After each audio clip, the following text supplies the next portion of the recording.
কটাক্ষ ভাষা কুরুচিপূর্ণ যে বক্তব্য তিনি দিয়েছেন এর আমরা প্রতিবাদ জানাই এবং জনসম্মুখে নাসির সাহেব প্রকাশ্যে জনসম্মুখে মিডিয়ার সামনে জনগণের সামনে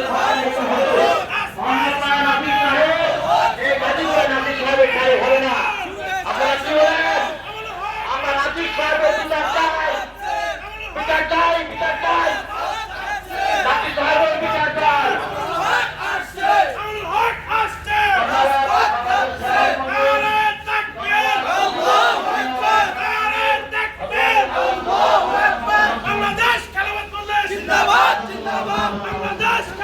কাপাসিয়ার পক্ষ থেকে লাল গোলাপ শুভেচ্ছা